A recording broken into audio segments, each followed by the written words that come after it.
Council for Monday, December 11th, 2023 to order. The City of Dawson Creek acknowledges that we are privileged to live and work on Treaty 8 territory and the traditional home of the Cree, Danaze, Saulteaux, Sicanee, and Slavey First Nations. We value the Métis people that live and gather here.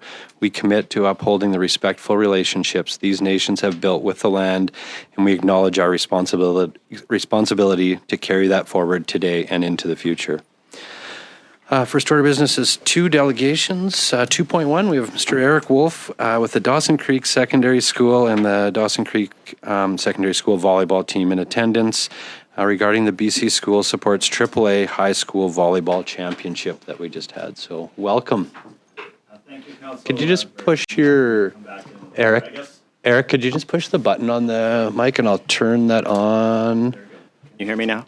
Now it's all yours. Okay, yeah. There we go. I'd like to thank you, Council, for letting me come back again after I started this journey, well, even before me, where many months ago I came to you and asked for use of the, or DCSS asked for use of the facility at the Memorial Arena, and coming back now has been a great opportunity to say, from our perspective, was quite a large success.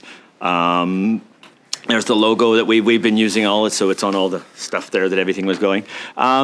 I guess first off is we'll talk about the transformation of the arena, because that's where it all starts, right?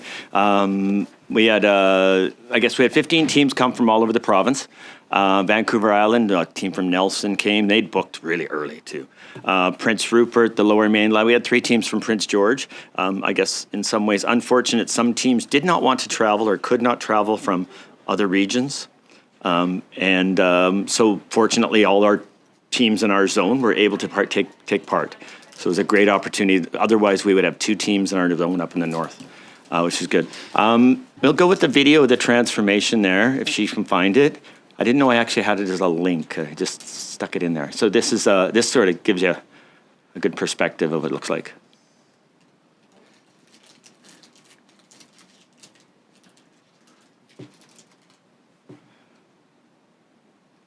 So what you see there is that, oh yeah, I'll catch it there. This is the next part.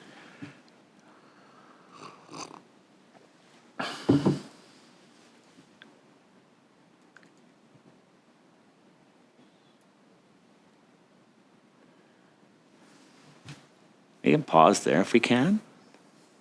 Or actually one of those ones right near the end. That's probably good there.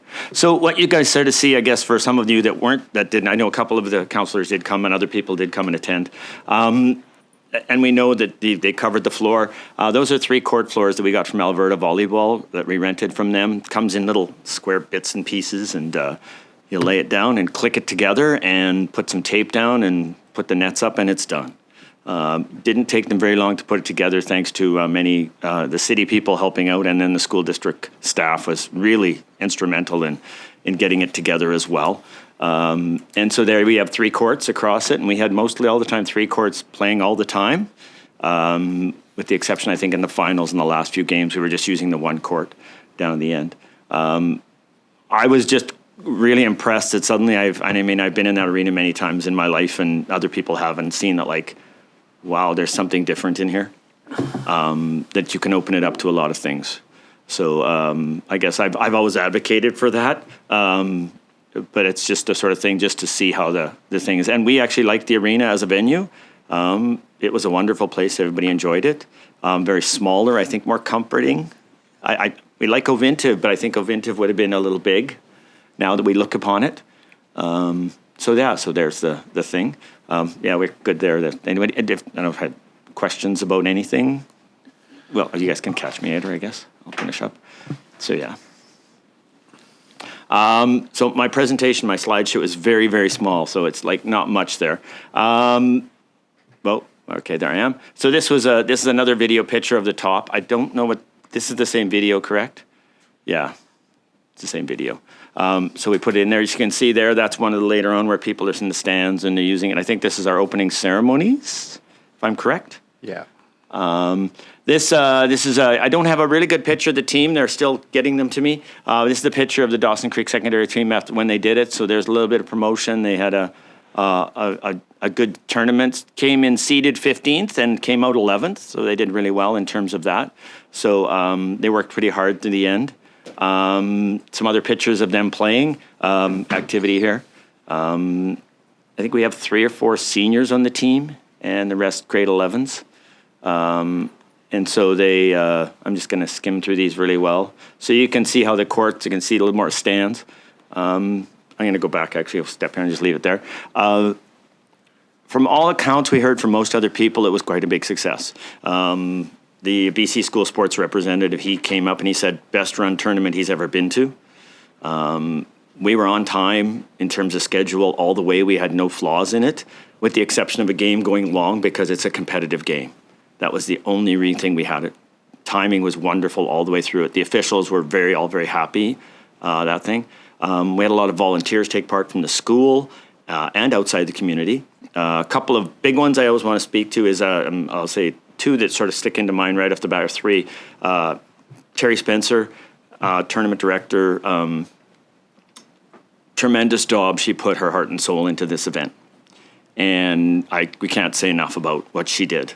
So, I mean, just big hands up for her and everything. She really believed in this and put all the work into it. Lydia Lindley, one of our other parents, is also, she put a ton of energy into the fundraising part of it and the raffles and all that kind of stuff.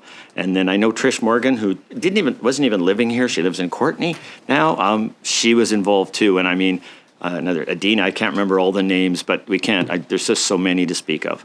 That I think we're about 140 volunteers taking part to put this together for the athletes. Like I say, all the teams were very happy. We had a Explore Dawson Creek thing where the kids went around and took pictures of mystery guests and places like that.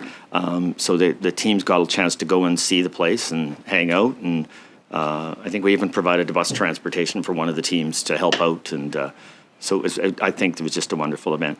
Can't say enough to thank all our sponsors. I don't have them all. I don't want to say any of them because if I miss one, I'll feel bad. But all of our sponsors that took part, just tremendous support from the community, all over the place. I would say again, we had volunteers from the school. We had kids from the basketball teams, the athlete development class, the other volleyball teams, all taking part, helping out as officials and linesmen or hosts. Or we had one guy doing social media. Our media arts class, they were running the live stream cameras a little bit through the whole event too. So a lot of our students got a lot of experience to come to a big event and try something a little different outside, I guess, to take those skills and put it together. So it was just, I think, a tremendous event in the end. Again, I want to thank council and the city staff, a couple people, Derek at the arena and all the guys there. Derek was a wonderful guy. Anything we needed, we had. You could find him anytime. I know Chelsea was involved somewhere, but I only saw her once, St. Pierre once, but she was on the outsides of it. And then, thanks to the councillors, now the mayor, and I know Amy came and Darcy came. I don't know if anybody else got to the event. Did you get? I did not. Quietly. Okay, good. He's good at that. And sometimes. It's good. I just give you guys a chance to see what we can do with a big event, and I hope it's the beginning of another one. I do understand the city of Dawson Creek is in the middle of getting a court floor. I keep hearing rumors about it. I haven't got confirmation it's being built, and this is just one of those things that look what you can do to a space that you can make it multifunctional. I think even the concession ladies around the concession in the arena were like, "This is good. This is great." I think they had a wonderful time because I think they had a lot more business too. Yeah. There were people buying lots of stuff all the time, so it was another opportunity for that business to thrive. So I'm open to any questions or any comments from. I'd love to hear. I've heard from Amy a little bit when I was there. I'd love to hear from other comments. What anybody else had to say. I'm sort of. Perfect. Thanks, Eric. Just before I open up to council, I just wanted to, on behalf of all of us, just, thank you and the whole organization for doing this. It's,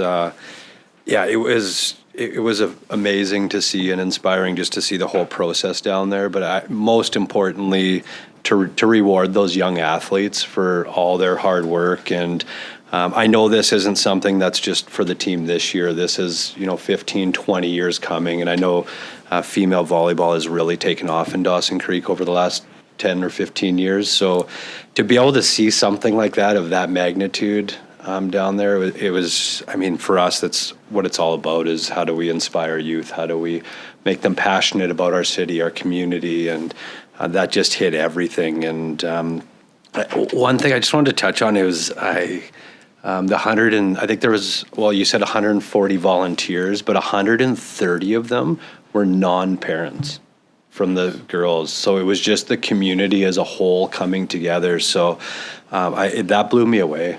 But it blew me away, but that's Dawson Creek. We have an unbelievable community, so it didn't surprise me. So, but yeah, I just wanted to, thank you yourself too for all of this. So, yeah, and I'll open it up to council.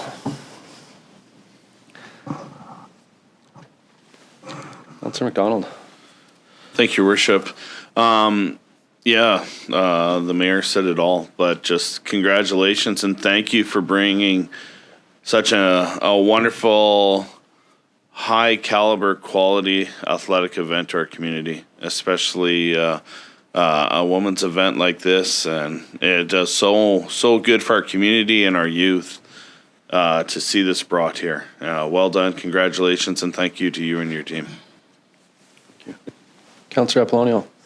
Of course, Mr. Eric Wolf. Of course, always thankful to you because you're always supporting, of course, this sport, especially from our community. You know that we are very thankful because you're always accommodating us. And of course, experiencing this first time and coming from the women's under 18 hockey, and then this one is really a good sports tourism activity for the city of Dawson Creek, which promotes Dawson Creek as a good venue for sports or maybe other places or on that area. And of course, as I said, I went quietly. It was amazing. I saw a lot of people there. Of course, the business there is thriving, like the Skater's Choice. They were so happy because, you're bringing business to them. And of course, the raffle draws, I want to participate in the raffle draws. There's lots of raffles and, of course, the activities inside the arena. So it was awesome. Thank you very much, Mr. Eric Wolf. Thanks, Councillor Apollonio. Any other councillors? No? Yeah, well, thank you again. And we did do up a little gift for the female athletes and the coaches. So I'll just have Fiona get you that on the way out. But just thank you again, Eric, and a huge thank you to everybody involved. And so thank you. You're very welcome. I guess I'm always moving forward, and I'm the one here speaking. But I do want to say this: it's a group effort. I didn't start this 5-6 years ago. I just got pulled in for the ride, jumped on the bandwagon, I guess you want to call it. But it's a group effort by everyone. I couldn't have done it without the team and all the other people involved. I will say, and I always got my little things, and as an athletic director and seeing what's happening in sports in the community and all the stuff in our schools, I was really impressed we could take and provide more facilities for the athletes. This is a big event, so now we can see that. And it's always, I guess, if we had a struggle in our school, it's how do we provide more facilities for the young people. I've always been involved in that.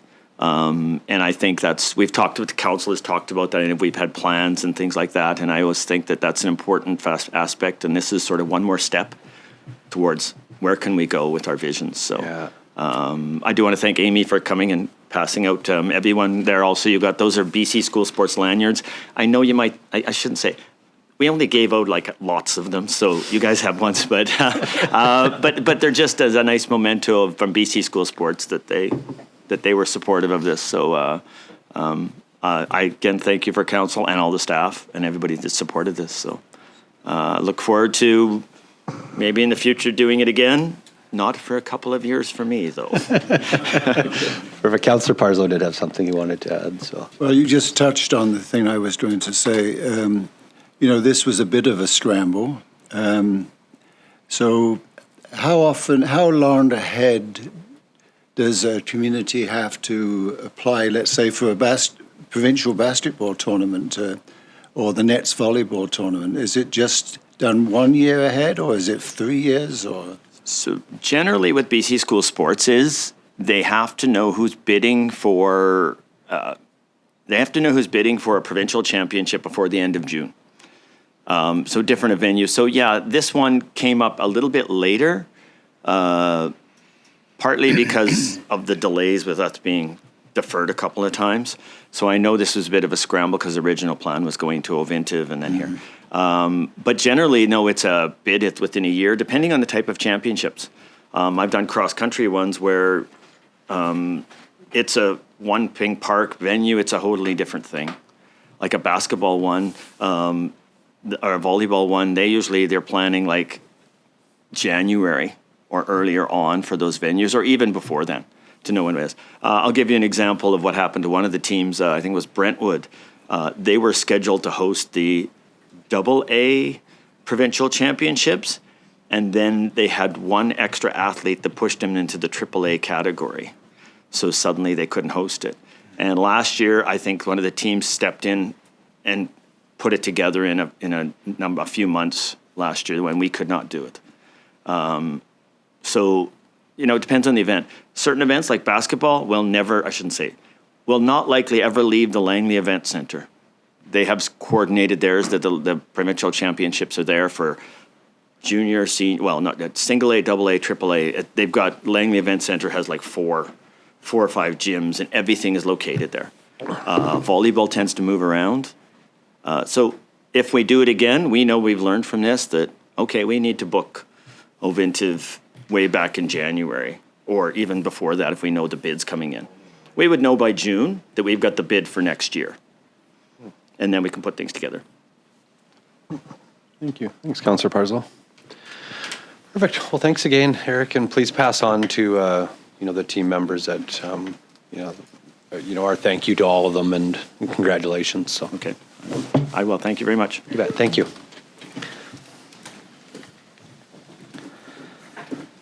All right, our next order of business is 2023 strategic priorities, 3.1, 2023 strategic priorities. If there was any updates, Kevin. Morning, Your Worship. The only update I was going to provide is that just provide council a bit information on our action planning. That was a follow-up to our session a few weeks ago.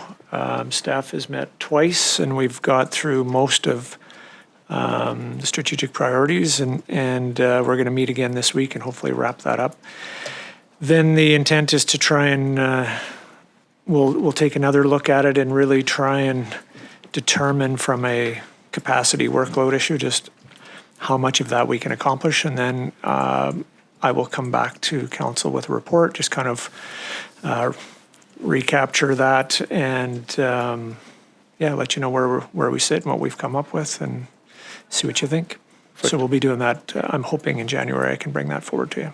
Okay, awesome. Thank you. Councillor Parslow. Yeah, just getting being able to access this morning for me reminds me that the fourth bullet under infrastructure and asset management, I think we need to articulate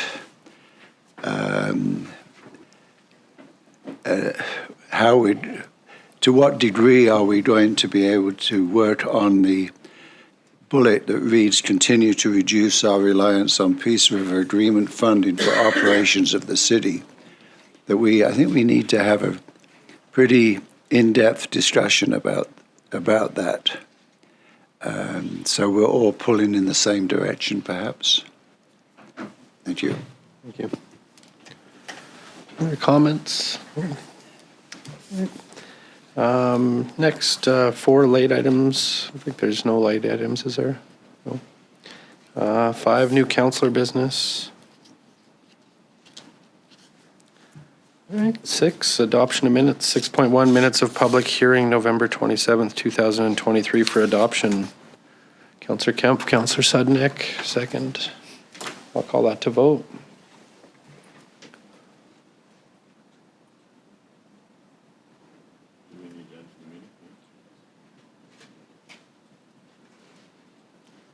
Good. Vote is closed. It's carried. Next, we have 6.2, minutes of the regular meeting of council from November 27th, 2023 for adoption. Councillor Sudnick, second. Councillor Kemp, call that to vote. Vote is closed. It's carried. Any business horizon? No. All right, next 8, correspondence. 8.1, we have a letter from Randy Chau, resident of Dawson Creek, received on October 28th, 2023, regarding the future of Dawson Creek from a public transportation perspective.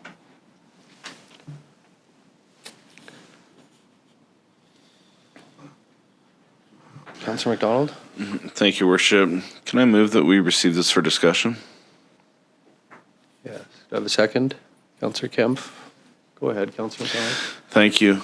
Mr. Chau brought up some very good points in his letter, and I just thought maybe we could send Mr. Chau some correspondence back highlighting the movements we've made in the last year on many of the points he brought up.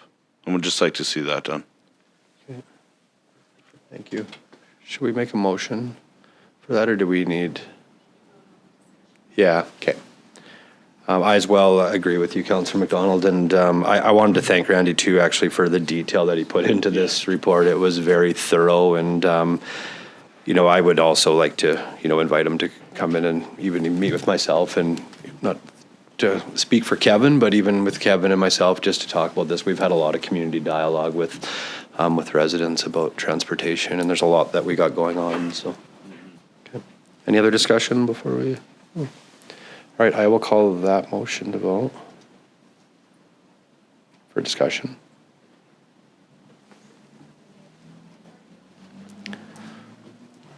Vote is closed. It's carried. Did you want to make a motion, Councillor McDonald, about a letter? Councillor McDonald? Sure, thank you, Worship. I'd like to make a motion that we reach out to Mr. Chau and invite him in for an open dialogue with his Worship and our CAO in regards to the letter he sent. Okay. Do I have a second? Councillor Sudnick, any discussion on that? Okay, I will call that motion to vote. Oh, we'll do it by hand. All in favor? Opposed? It's carried. And then we have to go into close. So those that are watching, I'm just going to recess to closed. Resolution to move into meeting of council closed to the public to review agenda item 4.1, 5.1, section 90 minutes as previously noted. Do I need to read through all these, Tab, or just? Okay.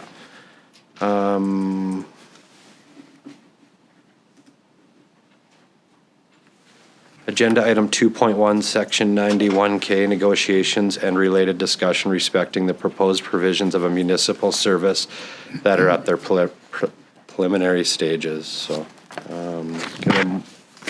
Councillor Kemp, second Councillor Sudnick. I will call that motion to vote.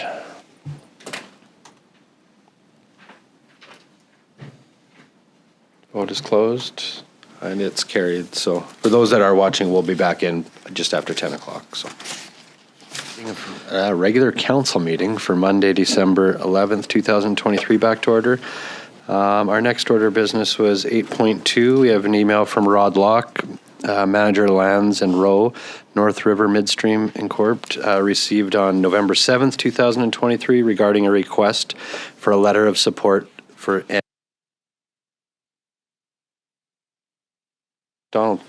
Thank you, Worship. I'd like to make a motion that we do give this letter of support and any other assistance that they could require of us in support of their project. Do I have a second? Councillor Kemp, any discussion? I will call this motion to vote.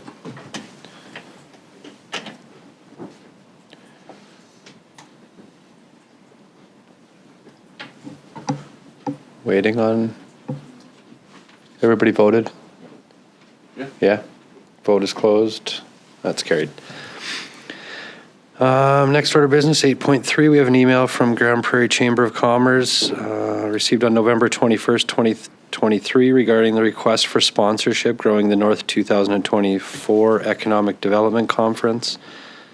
I guess maybe before we get a motion on this, Councillor Kempf and Councillor Parslow, I think, attended last year. I didn't go. Oh, you didn't? Okay.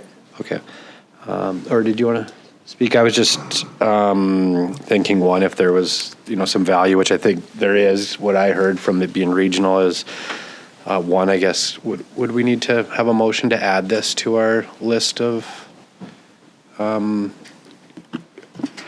Yeah, through your worship, if you want to add it to the policy, the list of councils, Yeah. the list of Conferences? Yes, you would amend the policy Okay. to include it. If you just want it for 2024, you can just make a motion to add it Okay. for 2024. Perfect. Councillor McDonald? Yeah, thank you, Worship. Originally, I just wanted to make a motion for discussion so we could openly discuss this. Is that good enough for now, or yes? Okay. So I'd like to make a motion to open for discussion, or Do receive we for have a second? discussion. Councillor Sudnick? Do we have to vote? Yes.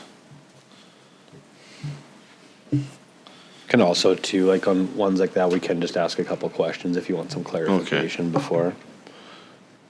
One more vote, please. Vote is closed. It's carried. Thank you. So in this letter, they do a request for sponsorship. Do we ever do sponsorships of conferences like this in any way? Do we have a budget for that? I'll maybe pass it on to Kevin. So through your worship, I'm trying to recall if we've sponsored events outside the city. We've certainly sponsored conferences within the community, but I'm just off the top, I'm not sure about ones outside the community. I know last year with this one, our discussion was about that there was a couple councillors that were potentially going, and then that would be our Contribution would just be contribution. to attend. Yeah, to build those relationships and, yeah.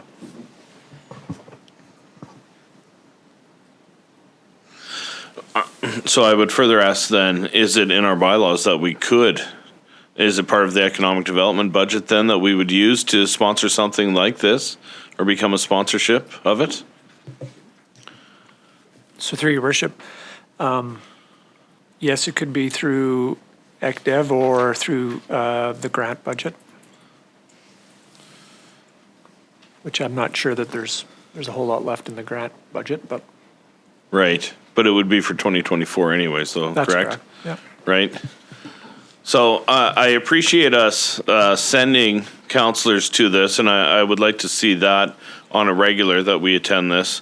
But I also don't see why we wouldn't try and become on the silver sponsor list for this, just to further promote ourselves to industry developers, everybody that are looking to develop in the piece, and just what Dawson Creek has to offer as well. We have a motion on the floor. This is just open for discussion. Do we have a motion on the floor? No, we already Oh, voted. we don't, oh, okay. So I'd like to make a motion that we enter as a silver sponsor for this event. Councillor Parslow, second. Discussion? Councillor Parslow? Well, I completely agree with my colleague. One of our strategic directions is networking, building relationships. I think there can be a lot of good synergy between ourselves and our neighbours in Alberta. So I support it. I guess thank you for putting the motion forward, Councillor. I guess my thing is, anytime that we're putting these kind of funds out, I want to make sure that we're utilizing the funds the best that we can. So when I read this saying, what you get out of that, one is you get an 8-foot booth space and table for promotion. So, I think in order for me to be behind doing any of this is if we can do it properly. So if we don't have the team or the internal strength to commit to putting a proper booth in that promotes our community, and do it at the best level possible. I probably wouldn't support this, because I feel if we're going to do something, we need to do it right. And I also believe just having, a presence of council there from the city of Dawson Creek will also help with our strategic priorities about community and building relationships. So, it's $2,500. So I guess my question would be to Kevin, if we were to commit to this, what stress this puts on our team and what I guess that package would look like, having a table set up there, because I wouldn't want to just plump something on a table. I'd want it, if we're there representing our city, I'd want it to be the best quality that it could be. So through your worship, I guess we'd have to determine what vision, like you said, council would have of that. If council is going to man a booth or a display, or if staff is going to, it appears that it's a 3-day event. So, if it's a priority of council, we can make it a priority. It's going to affect other things without a doubt, because I'm envisioning the people that may be attending, they've got lots on their plate. So whether it's one or two individuals that go, but again, if it's a priority, then we'll shuffle the deck. Okay. Thank you. Councillor Kemp, could you maybe talk a little bit about how last year's was, and like how, I'm assuming that would be similar to like a trade show style setup? Yeah, thank you, Your Worship. It was more like a trade show style, so it was a lot of, just speaking with other the communities and stuff, but it was more trade show style. So you had a bit of workshops that you could attend, but more or less was kind of going through. They had set up little games and stuff you could play along, just to kind of get to know the other communities and stuff like that, but it was more of a trade show style conference. And were the other communities from this region, did they have booths, or was it more just like companies with booths and you just kind of mingled and got to know them all? It was more companies with booths, yeah, rather than municipalities. More or less, you kind of just more or less got to know the different municipalities through different of the workshops that you attended. Not to put you on the spot, but your opinion on the $2,500 to set up a booth and do this, do you see value in that, or do you see value on just being there as a presence of the city and networking? I see value in attending, but not setting up the booth. Thank you. In my opinion. Okay, thank you. Councillor Parslow? Yeah, I was obviously aware of the booth thing, and I assumed, right, given our desire to build relationships, we would be engaging with the Dawson Creek Chamber of Commerce for one, and maybe some other organizations to avail themselves of this, and we'd have a sort of a team effort going on with other groups in our community. Surely the chamber would jump at this, wouldn't they? I would think so. Yeah. Okay. Yes. If it's not going to be, I agree, the 3 days is quite the chore. Yeah. Thank you. Councillor McDonald? Thank you, Worship. Yes, I agree with Councillor Parslow. I foresaw, a group effort with the Chamber, possibly Community Futures, ourselves in tourism. And I look at the fact when we were at UBCM and other conferences, we keep seeing Tumbler Ridge there with a booth promoting themselves, doing a great job, right? And we're having conversations about hearing others out there promoting themselves, right? Do we need to get on board? Do we need to get out there and rebuild our reputation? Get out there and start talking to people ourselves instead of relying on a Google search that doesn't necessarily bring up very positive aspects of our community right off the bat. You do a Google search, you see crime, you see issues like that. We need to get out there and self-promote and remind everybody that is trying to do business in the piece, which encompasses Alberta and ourselves, just how great Dawson is, how great the community is, and the availabilities we have for them here. But I agree, it should be a partnership. We should be reaching out to the chamber, possibly Community Futures and anybody else we think of to man a table and promote Dawson Creek. Thank you. I don't disagree. I think, I obviously, there's value in all of that. It's just my one thought was if we're going to do something, we got to do it right. So, and to make a decision for me today to vote in favor of this, I don't think I can, because I don't know if we have the power to make sure it's done properly. So I get there's conversations that maybe we could have with some of the other organizations, but by approving this today, we're saying that the city's going to do this. So I think, no? I guess we could defer it until we've had conversation with the Dawson Creek Chamber of Commerce and Community Futures about a partnership in it. So would that need to be added to the?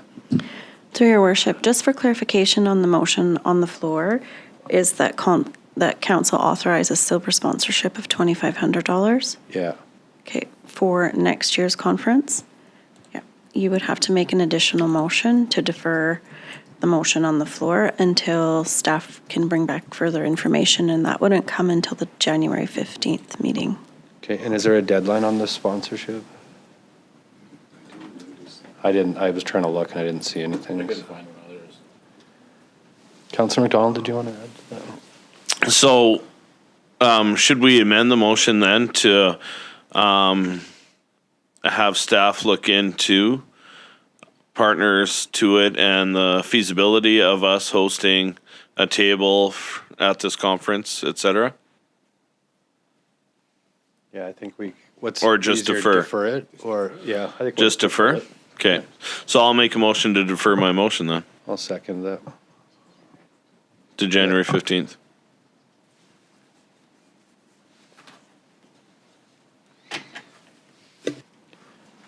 But now that we're deferring it, do we need a motion to direct staff? Like, because if we're asking staff to look into this, or is it something that, I guess, Kevin, what do you? Through your worship, it would be cleaner if you did, for us to do, because there's a bit of work to reach out to various folks and do that. So a subsequent motion for us to reach out to these partners that you identified and just bring something back to council for January 15th so that you can make a decision on the deferred motion. Okay, thank you. So do we need to vote on deferring first and tap it? So I'll call the vote to defer.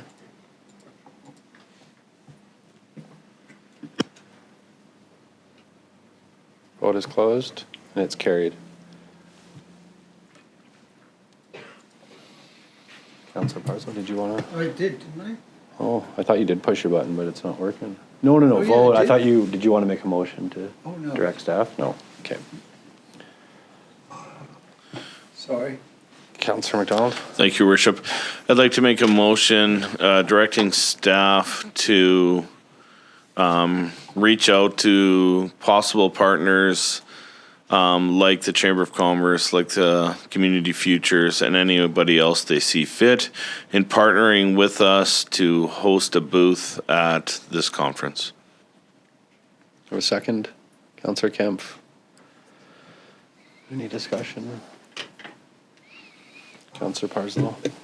Oh, Well, given that tourism is in-house, I assume tourism staff will play a very active role in this. That's an assumption I'm making. So through your worship, that will be one aspect of it for sure, yeah. thank you.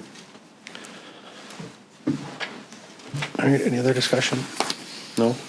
All right, I will call this motion to vote.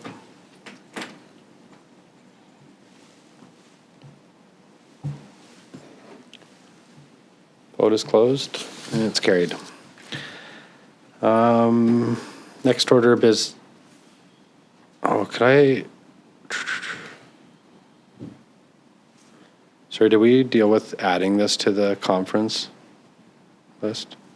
I'd like to make another motion to add the Prairie growing the North Economic Development Conference to our annual policy procedures on approved conferences to attend annually. I have a second. Councillor Kemp. Any discussion on that? No? I will call this to vote. Oh.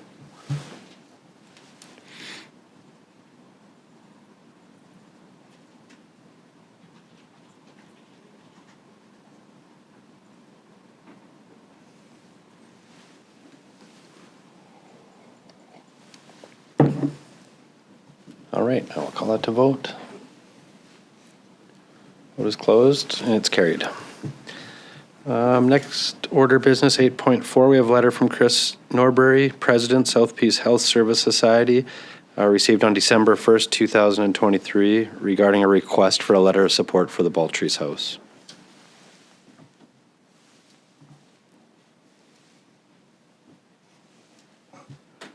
Councillor McDonald. Thank you, Worship. I'd like to make a motion that we grant this request for a letter of support. I have a second. Councillor Kemp. Any discussion? Well, I'll call this motion to vote.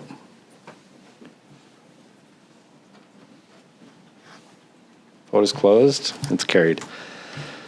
Next order of business has 9 reports. We have 9.1 report number 23-177 from the Development Service Manager regarding 1001 95th Avenue remedial action.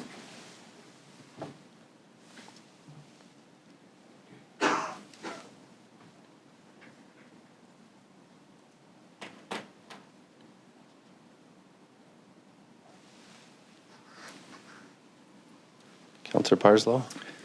I'm prepared to make the motion if you care to read it for me. I'll read it. Do you want me to? No. I just looked at that. I was like, oh, you guys are going to make me do this right now, aren't you? I'd like to move that report number 23-177 from the Development Services Manager, who could read it, couldn't he? Re 1001-95th Avenue, remedial action be received. Further, that whereas the Council of the City of Dawson Creek has considered the condition of the single-family dwelling shown in photographs attached as Schedule A in report number 23-177, Re 1001-95th Avenue, remedial action dated December the 11th, 2023, and legally described as PID :011-866-624, Lot 10, Block 8, Section 22, Township 78, Range 15, west of the 6th Meridian, Peace River Plan 697A. Hereinafter called, the property is in and creates an unsafe condition, a danger and a health and life safety hazard to the public. Now, therefore, pursuant to Section 72 and 73 of the Community Charter, the Council of the City of Dawson Creek, in the regular meeting of Council assembled, resolves as follows. 1, that having reviewed report number 23-177, Re 1001-95th Avenue remedial action, and the photographs attached as Schedule A to this report to Council dated December 11, 2023, and all other information before Council at this meeting, Council finds under Section 73(2)A of the Community Charter that the single-family dwelling on the property is in and creates an unsafe condition. 2, that Council requires the registered owner of the property to remove the single-family dwelling in its entirety, the foundation, cap water, and sanitary services 300 millimeters from the property line and backfill the excavation to 98% compaction. 3, that Council also requires the registered owner of the property to cause and the said lands to be left in a safe condition after the single-family dwelling is removed. 4, that the registered owner of the property may request reconsideration by Council, which is 14 days from personal service of registered mail or remedial action requirement, as provided under Section 78 of the Community Charter. 5, that the registered owner of the property must fulfill the requirements in this resolution by the date that is 30 days after notice of this resolution, as provided under Section 76 of the Community Charter. 6, that if the registered owner of the property has not complied with this remedial action requirement within the time specified in Section 5, the City of Dawson Creek, by its staff agents and contractors, may enter onto the property and perform the work specified in this resolution. A, the cost of performing the work shall immediately become a debt owed by the owner of the property to the City of Dawson Creek. B, and such debt, if unpaid by December the 31st, 2024 of the year in which it is invoiced, be added to the taxes for the property pursuant to Section 258 of the Community Charter. And 7, that Council directs City staff to provide notice of this remedial action requirement in accordance with Section 77 of the Community Charter, including as required and the possibility that if the requirements are not fulfilled, the municipality may take action in accordance with Section 17 of the Community Charter at the expense of the person subject to the requirement. Well done, and thank you, Councillor Parslow. Do I have a second? Councillor Sudnick. Any discussion? I think through to you, Kevin, and to your team, I just wanted to give a thank you. I know that this, there's been a lot of work that's went into this, and just the team has done an unbelievable job dealing with the whole project from the get-go. So I just wanted to a sincere thank you to them and yourself. So thank you. Did anybody want Councillor Parslow to read that back? Everybody understands what we're, yeah. Do you want me to reread some part of it for you? All right, I will call this motion to vote.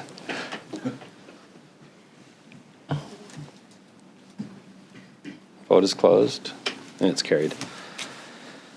Next,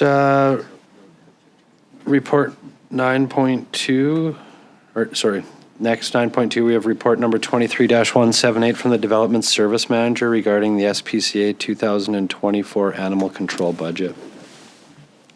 Councillor Parslow. If I may, I have to voice a bit of protest here. First of all, I really appreciate the work and the thoroughness of it. And I need, maybe my age, I'm forgetting a few things, but I thought we had had a discussion about items such as this, which are complex and we need to dig into, that we were going to refer these sort of matters to the Committee of the Whole, and so that we could, where it's a major topic, and we could discuss it without any resolution, and then when we could have, if you like, expressed opinions, had a more free flow of information so that we were better prepared to know what we're getting into with this. So would just like to ask a question. This has been very friendly to a great team here. Why was this not put in the Committee of the Whole meeting rather than this business meeting? Thank you. Yes, so through your worship, if I remember correctly, we did have the discussion of the SPCA in the Committee of the Whole, but it's been some time since we did have that discussion. And we went through a number of things, and then were sent away to do our exploration and come up with options, and essentially that's what we've done in front of you. Now, certainly, if you feel you need to have greater discussion on this now that you've got more information in front of you, I don't see why we couldn't, you could defer this and until our next Committee of the Whole meeting to allow that discussion to occur, and then bring this back into following the Committee of the Whole discussion and deal with it at that point. I think that would be procedurally, is that acceptable? Tab? I don't know the process specifically, but. Yeah. Through your worship, just for clarification, the report itself, you would like deferred to the next Committee of the Whole for a robust discussion? Yeah.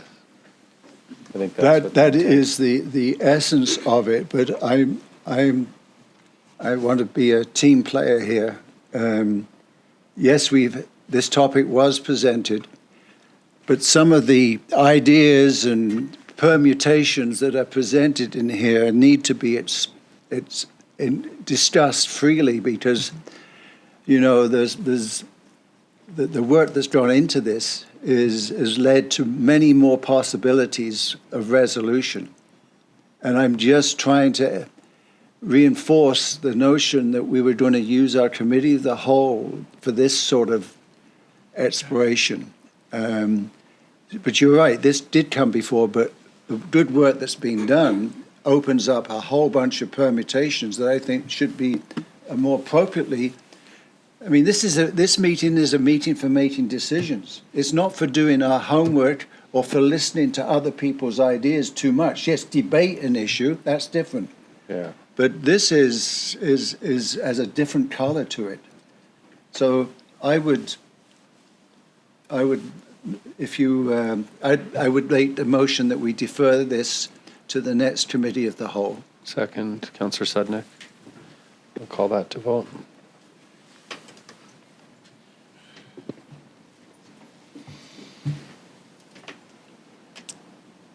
Vote is closed, and it's carried. Thank you. All right, next is 9.3. We have report number 23-181 from the Utilities Manager regarding RFP 2023-21 supply of aeration blowers.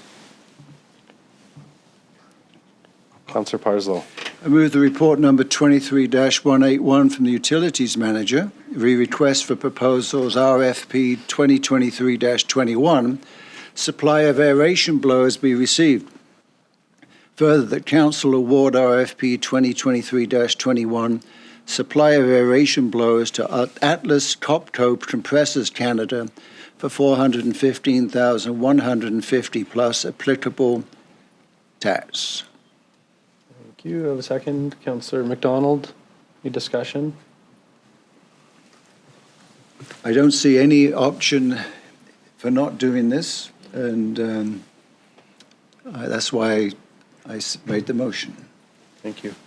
I think too, this was below the amount, right? I don't know if that got added in here, but we did already approve this, but this is below the amount that we. That's correct, through your worship. We brought a report to council to get authorization to move forward, and we had estimated 550 at that point in time. And so this comes in well below that, although there might be some installation costs and things like that, but we'll be well within budget. Yeah, okay, thank you. All right, any other discussion? No, I'll call this motion to vote.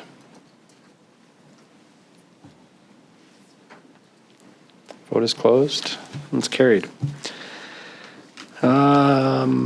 Next, we have 9.4, report number 23-182 from the Chief Financial Officer regarding 2024 Draft 1 budget report. I guess, Kevin, just through to you before we get into this one. I know we did get these binders later last week, which are amazing, and thank you for that. Obviously not probably enough time for everybody to go through them. So in this scenario, if we approve Draft 1 and everybody has an opportunity to go through this, you know, Draft 1's not committing to anything. Anything that comes up can come into Draft 2. The other is if we wanted to bring this to the next committee of the whole as well to have some more robust conversation, we can still deal with Draft 1 right now. Yeah, through your worship. I think we can, I think council can go through this report, and again, that's why it's called a draft. It's that first one, knowing that there's likely going to be iterations and changes as we go. And then, yes, the binder that you've received, it'd be really good to have that time to have a thorough walkthrough, I guess, and enable council to have some time to go through it, make some notes, and then we can do that. And we were just thinking about the timing of it, whether it's we do that on the 15th, maybe, and then that way we can look to do Draft 2 at the subsequent meeting in January or something like that. But yeah, we can set time aside specifically to go through that. Okay. In January. So thinking that the 15th we could do committee of the whole as or to go through this, and then that doesn't mess up like the procedure to get to Draft 2, and no, I don't doesn't think so. prolong any of that. So I think we can make it work. Yeah. Okay. So do you need direction from us if that's what we would like, or come? I think it's probably unanimous that we would like it at committee of the whole, but What would you like to have?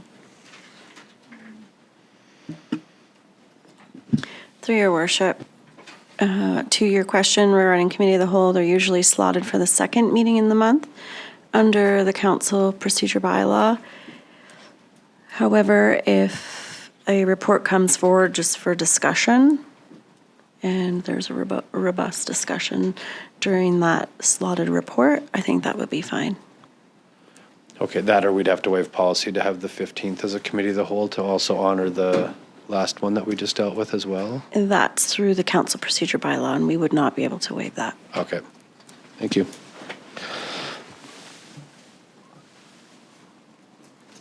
So through your worship, Melissa can walk you through kind of the highlights of this report that's in front of you, and then Okay. and then time for discussion and questions after that. if Okay. that works. We can do that before we get a motion or the recommendation. That's fine. Yeah, Good. okay. All right, over to you, Melissa. Okay. I think I was supposed to have a clicker.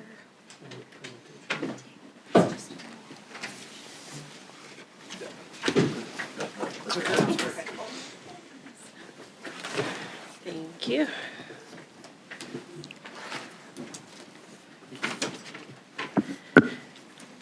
So before I do start, I would like to take a moment to thank Kale, the city's asset management and budget coordinator.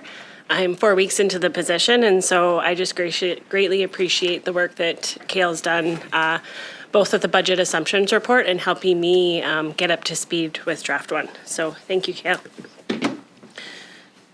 So as Kevin said, I'll kind of walk you through the report and highlight certain areas. I'm walking you through the 2020, Council received the 2024 draft budget assumption report on October 26th. Today's report is draft 1 of the 2024 budget. Draft 2 is scheduled to be presented in January, and draft 3 will follow in February. Then in March, the first 3 readings of the 5-year financial plan bylaw will be read and adopted, and updates will continue to be made as we receive more accurate information over the next remaining months. Public consultation is scheduled to occur, or will be scheduled to occur before the bylaw, and I encourage the public to attend and have your voice heard.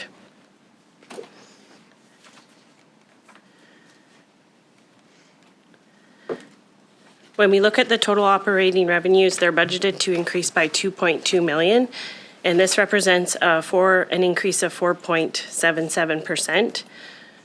The bulk of revenue is 42% comes from municipal taxes. The draft 1 is considering a 4.5% increase to all property classes, and this is inclusive of the paving levy. The table there at the bottom breaks down the mill rate for each class.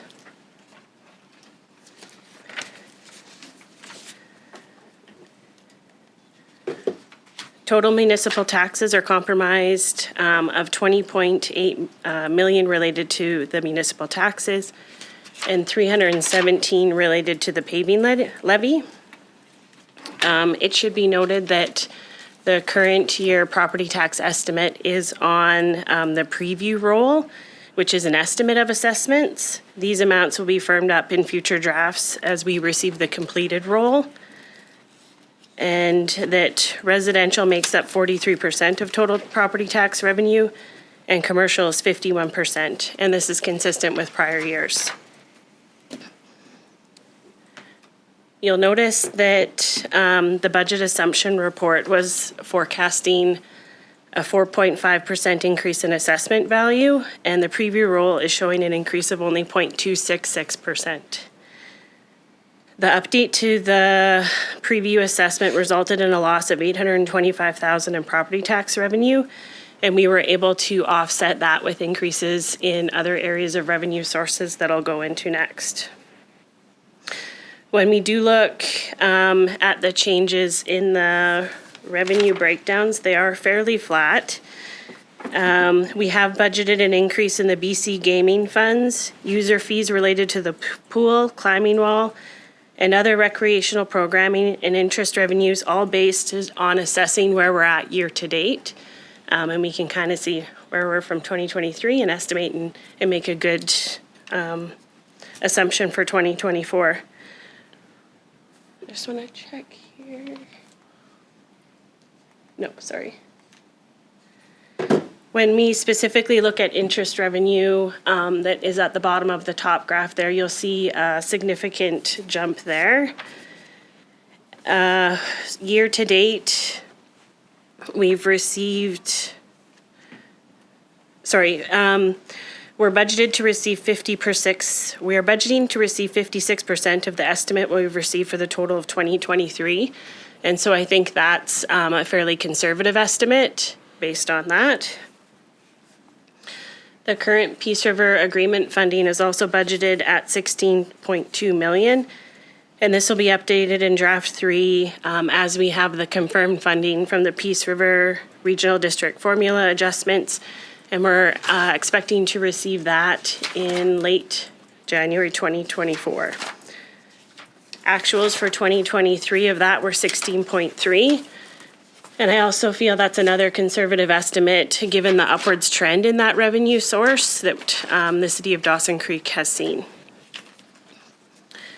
The draft 1 includes a transfer of a portion of the Peace River Agreement funding of $8.5 million to the capital fund, and this meets the current year goal of working towards the end result in 2030 of 70% of that fund to capital with 30% to operating expenditures.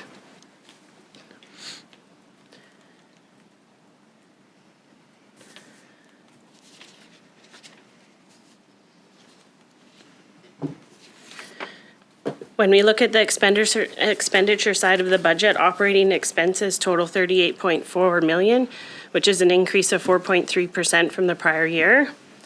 When we look at the percent changes from last year's budget, you will see larger increases in protection services, as well as the recreation services envelope. Protective services increased by $729,000. And this is primarily related to contracted increases within the policing and fire departments, as well as a reallocation of an emergency management position to this service envelope. Recreation services increased by $579,000, and this is the biggest service envelope with 14 different areas rolled up into this one budget area. We're seeing the bulk of the increases within that envelope in wages and benefits, with other higher increases to insurance and utilities. You'll notice as well, we did within draft 1 provide a breakout of the Ovintiv Event Center as requested by council. Included in this budget is an additional $143,000 in contracts, and we did that to budget for a contingency related to the Memorial Arena pad replacement, and just with the potential to have ice put in and have the staff there to maintain that ice for the fall of 2024 if the arena pad replacement is not complete.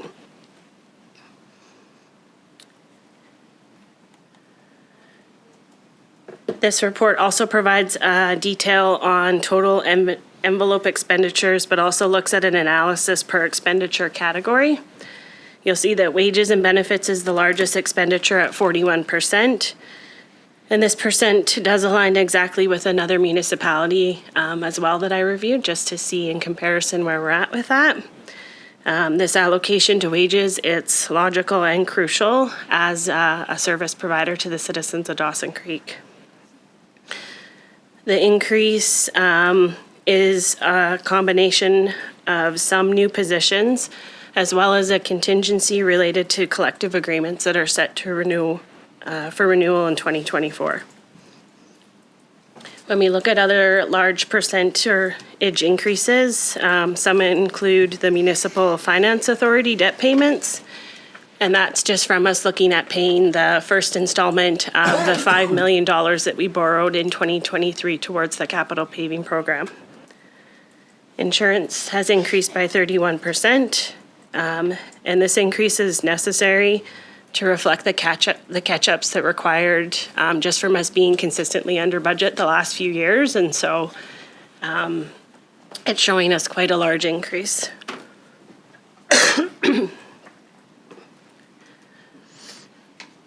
Next in the report is just a summary that's showing the transfers to and from our operating fund. The majority of the transfers are to our capital fund to assist with major projects. I already touched on the Peace River Agreement funding, but also included, you'll see the transfer of the funding to support from the paving levy to support the capital paving program, as well as the $500,000 that's transferred annually to the fire department reserve. And that's to help assist to save for the ladder truck.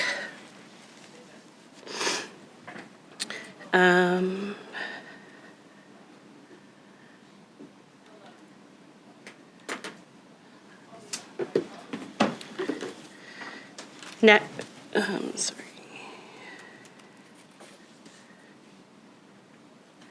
So when we look at our overall accumulated surplus and capital reserves, you'll see that, sorry, I apologize, I've got to go back here. So the total capital projects is $35.1 million, 10.7 million of which is related to carry forward funding. And the total breakdown of and details of these projects is included in your budget binder. It should also be noted that there's a large portion of these projects that is assigned to the airport, and these projects will only proceed if the funding related to the grants to get these is successful. Will they go forward?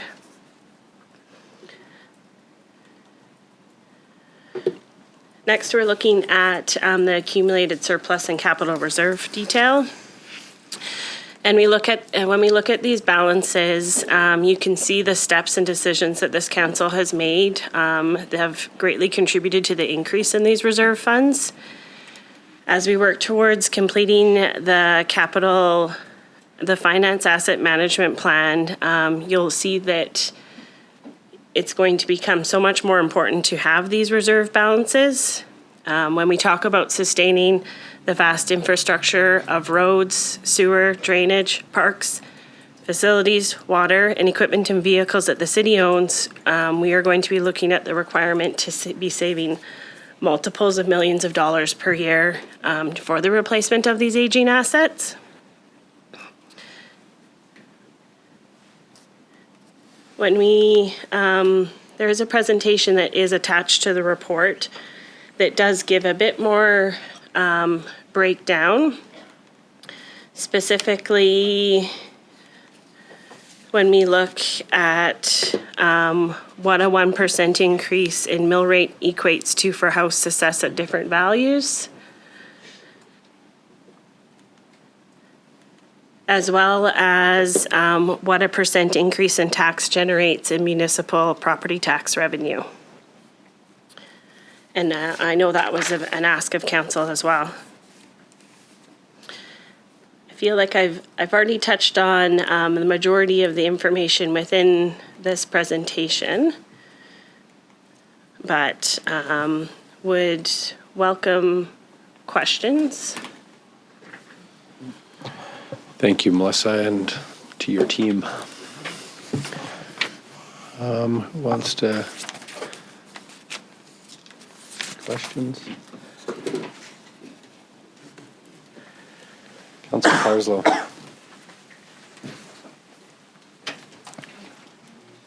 Yes, I'm one of those, when I received notice about this booklet being available, I was in Edmonton, and so I am talking to you without any reference to this at all, and Yeah. those things happen. I'm not hung up about it, but too much, because we do need to have not a line by line, but we do to exercise our fiduciary duties need to know what's in the budget in a very general sense, and I don't have that at the present time. Your presentation certainly has helped a lot. I'm really concerned about your proposed recommendation because you're seeking approval for the overall plan, and I really don't have any real idea what the overall plan is because I haven't read this, right? And I need that. But I do have concerns about the use of the capital reserves to fund the paving program. And you state that that usage would result in a deficit in that area.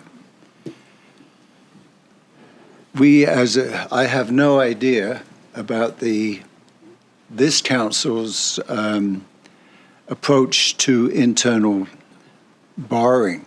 Is it internal borrowing, or is it pay Peter, right? Rob Peter to pay Paul, if you know what I'm trying to say, Melissa? I have no idea. I do know when it was discussed, it was mentioned, at least I think by maybe myself, we have no policy about internal borrowing.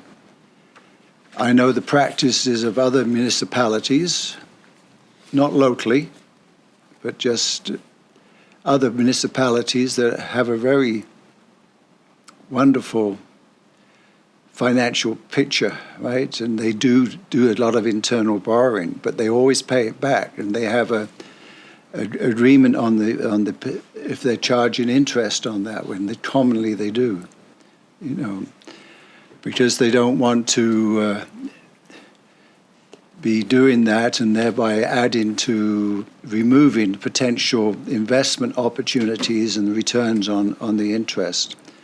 So I have a real problem with this first iteration of the budget where we're using the capital reserves, going into deficit without any notion of what is the nature of that. Is it robbing Peter to pay Paul? Or is it an internal debt? And then if it is, what is the term of that? Are we hoping to pay that back in 5 years, 10 years, 20 years? And how are we going to do that? And what are we going to do next year for the phase 4 of this paving thing? Are we going to borrow that from somewhere else? I mean, and how are we going to pay it back? And so that's why I think we need to have some serious discussions about that, and with a very and look at deeply at all the ramifications of this inclusion in the first draft. And so that's why I will be voting against the recommendation. I don't have any idea what we're doing. So it's a major move, that, and I'm not sure that, I certainly don't know all the implications of it. Thank you. So through your worship, just to be clear, what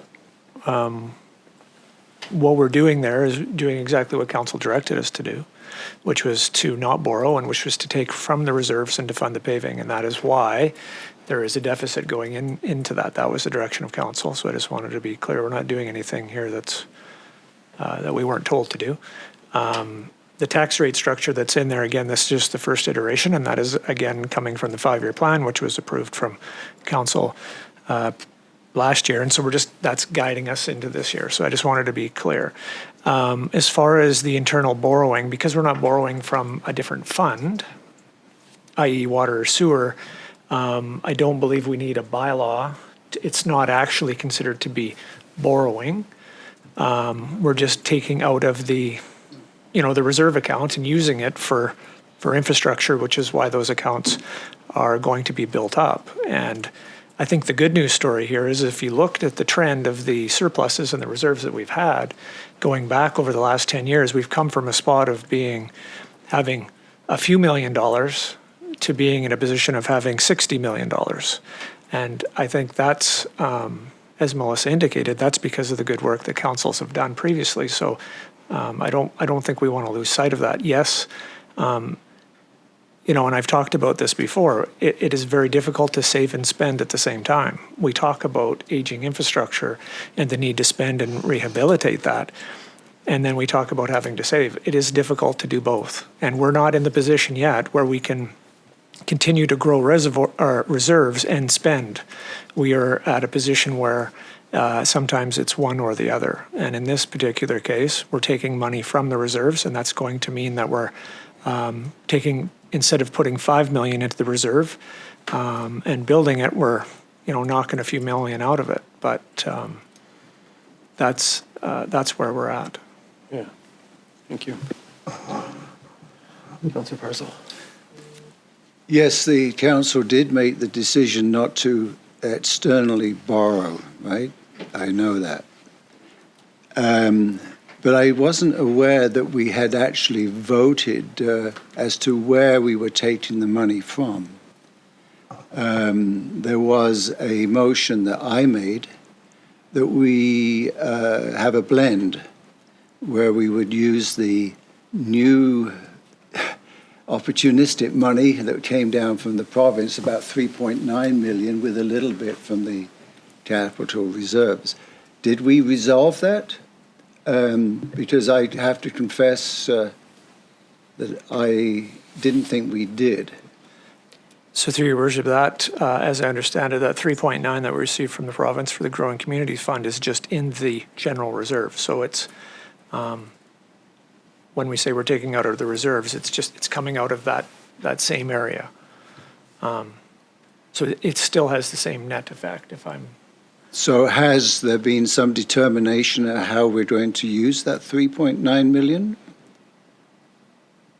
No, council, the last direction we had is we're not borrowing and that we're going to look at some combination thereof. But I think what this report, and Melissa can correct me if I'm wrong, is it's showing that we're going to have a net effect to the general capital reserve by not borrowing. We're taking money out, which results in a net deficit of approximately $2.5 million, I believe. Right. Which it would, because the money's in the reserve and it's not going to be. So, yeah, of course, it's going to show a deficit. So just to further to some of your comments, no, we don't need a bylaw, I know that, okay? But we certainly need to have a understanding, all right, of how are we going to be trying to pay this money back, or are we not? Because that needs to be very clear, okay? The paradigm I'm taking into this discussion is that we were not going to borrow externally, and I must confess to be having some thoughts that maybe we should have, but that's over. The council's made that decision. But if we're not going to replace this money, okay, let's make it a clear statement, okay? We are drawing out of capital reserves. Are we going to do that next year for phase 4, as I'm calling it, for the bit of a catch-up on our road situation? So we'll do it twice, so we will have depleted it by about 10 million rather than building it by that 10 million. Is that the plan, or are we doing some borrowing? I mean, to me, I hate to say, Kevin, this is a yes or no answer, right? I mean, I hate that when people say that. So I don't wish to do it to you, but is it in your visage that it is a taking this out and spending it with no coherent plan of replacing it? or because then in my mind it's not not internal borrowing. Is it internal borrowing or not? I can speak to a bit of that. I think originally there was a direction put forward for this 4 years paving that we would borrow the money annually. So I would assume next year we would plan that. It would then come to council at that time, and we would then determine, is it worth, investing, borrowing at whatever the rate is at that day, like we did on the last one, and we decided against it because it would have cost us a couple $1 million to borrow that money when we have the money sitting there. So that was the decision of council, and that was the direction we gave the staff. So to speak to next year, I don't think we know that until that time comes, because we'll have to have that same determination and conversation about what interest is at that time and what the reserves are at that time and what that does to us. But, I think for now, that's why that decision was made. And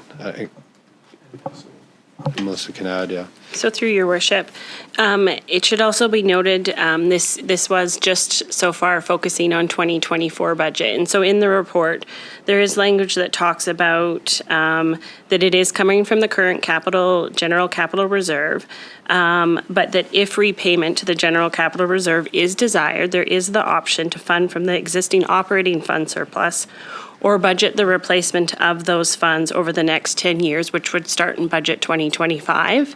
So I still saw that as a decision to be made. I was working on a draft report for still to come on your 3 options to fund that, knowing that it was decided not to borrow.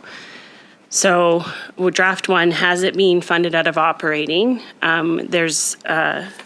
You have your operating fund, your general capital reserve. That's where it's coming from in the budget. There's an operating fund reserve as well that is available, but even if we want to repay it, we still do have to fund it and then repay it over whatever that term looks like. So then once that decision is made in the report that I'm currently drafting on getting what option out of those 3 council would like, then I would include that in the budget and would be more presented in the 5-year financial plan showing future payments. Thank you. What page were you on? Sorry. It's page 10. Thank you. Okay, I'm going to, Councillor McDonald. Oh, thank you, Worship. I was just going to point out everything Melissa just said there, that there was language in there about our repayment on page 10. And just point out that I agree with Councillor Parslow. I think we should, if we're going to borrow from our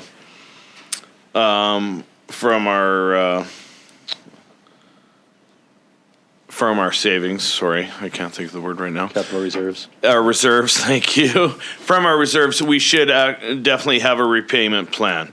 Absolutely. I think we treat it as an actual loan of an interest rate that would have been of normal when we, council previous to us, voted on the borrowing, and we just internally give ourselves a loan like that from our reserves and do a repayment. I think it's important we do that to do the best we can, as our CEO said, spend and save at the same time, right? I think it's just, in our discussions previous, it was noted that the interest rates were not the same as when we originally discussed borrowing for 4 years. The $5 million, the council before us discussed that, and it made more sense to take from our reserves and pay it back at with an interest rate, I believe, as well, and just do it responsibly that way, saving ourselves in the end. Great. Thanks, Councillor McDonald. Any other discussion? I had a few that I wanted to go over, just, clarify some clarification. I know there, when our budget assumption report went out, there was some talk in the community about 11% increase. So when I'm looking at the numbers on here, I guess we've proposed a 3% increase and a 1.5%, so that's 4.5. So there can be, some confusion on how that gets to 11. And the reality is we don't control BC assessments increase, so that's where the remainder comes, or new, like we've had some new businesses open, so that's new tax revenue that's going to be budgeted. But when I look at this, I look at a 7% increase, is that correct? Just to the municipal property taxes? So 4.5, I'm assuming, would be the 3 and the 1.5. And then the remainder would be the BC assessment. So I'm just doing like on page 3 of 24. Sorry, Councillor Parslow. Page 3 of 24, when we're talking, draft 1 is 21.155 million. 2023 budget was 19.74. So the difference of that, whatever that is, 1.4 million, I think is 7%. And I mean, I guess that's budget to budget. So are we saying that roughly 4.5 of that is the 3 and 1.5, and the rest of BC assessment and new is the other 2.5? So it's really on draft 2, it's a 7% increase? Like, I mean, that'll affect others in different ways, depending on where your BC assessment goes. Yeah. But is that what I'm understanding is that the tax revenue proposed on this is a 7% increase? So through your worship, what I hear you saying is, yes, we're putting the increase in mill rate is 4.5% Yeah. total. Then with the assessment increase, there's going to be a lift on that Yeah. as well. Assessment and new Yeah. revenue. Yeah, that's what I was just doing the math when I was doing that, and it worked out to 7%, just based on where we were before, so. So through your worship, that is correct, that we're estimating a 7% increase to our municipal property tax revenue. But you're correct in that part of that is made up from non-market and market change. So our increase to our property tax rate is 4.5%. And depending what happens to your assessment, but there also is, there can be a change in a class, change in assessment, and so all of that. Overall, we're estimating a 7% increase in property tax revenue to the city. Yeah, okay, thank you. I had another question too, just on the accumulated fund. Where do we, did you need some clarification, Councillor Parslow? Or? Yeah, I've just said something to myself. Oh, okay. I said, where the heck did she get that from? The 7%? I'm not disputing it, Melissa. I'm just trying to. So basically, that if Oh, I. you gotta, that, well, I can, that's, Councillor Parslow. Oh yeah. That one point that you made. Do you have the breakdown between non-market and market? And I apologize if it is here, but it was. So through your worship, it's included in your budget binder in tab A, analyzes the variance. And it breaks it down between the increase and decrease in non-market, market change, and then the increase in mill rate and the increase related to the paving levy. Okay, thank you. Yeah. Thank you. And then another question just on the accumulated funds. So I may be a little confused about it, but I assume like at the end of a budget year, we didn't spend in certain areas, whether, we hired, a leadership role halfway through, so we had some carryover funds that we budgeted for the first part. So that then gets put into the accumulated funds. So at what point, do we, I guess, what is that fund rate at? And then if it's getting higher, at what point do we make direction or policy about what number we need in that count to run the day-to-day operations of the city? And can we take the remainder and, put it in capital asset or, so I just wanted to. So through your worship, Melissa and I have had that exact conversation. And we don't have any formal policy around that, maybe because we've never had that problem. But we were talking about it, and we need to develop a policy, determine what that threshold is of what we need as that contingency for that operating surplus and accumulated surplus. And then anything above that, we need to get direction from council, like you say, should be shifted into capital reserves. Yeah. And just I know there's a lot of info in here, so just for clarification, what is that number? That's the accumulated funds that we have been carrying forward for the operations. Is it the one? So, through your worship, on page 12 of 12. 24 of the report, the bottom table would summarize that. So, for example, 2022, the operating fund surplus was 33.5 million. For budget 2023, it's budgeted to be 33, and then back up to 33.5 for the total operating fund surplus. But you will see that is broken down between water, sewer, general, and general appropriated funds. So that's how much we're gaining each year. So there's a substantial amount in there that. That's our total accumulated, so that's the rolling balance per se, not each year. No, yeah, I can. So I guess like as we proceed in that, now that we've got considerably a good problem, I guess then Kevin, at that point, you guys would determine what and bring something to council on what you think may or should happen. Okay, thank you. The other one is on, I think, page 9 of 24.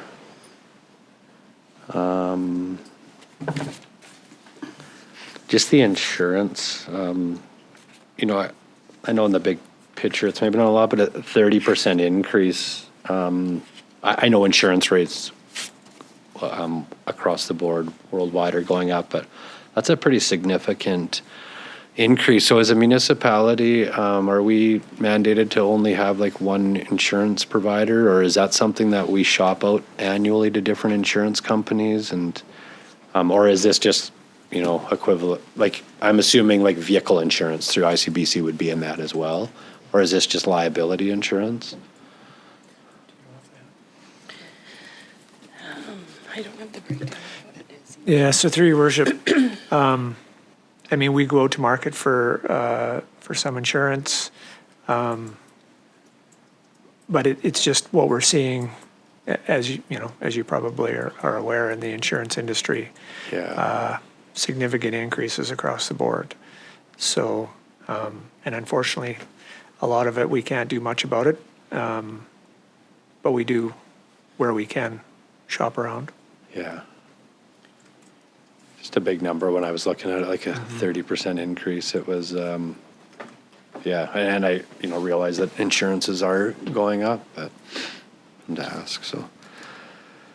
The other one too, when you were giving your presentation, you talked about the emergency services going up, but also about that we've moved the emergency response personnel into that. So I'm assuming, is this the bit of the Emergency Act policy that's coming down from the provincial government?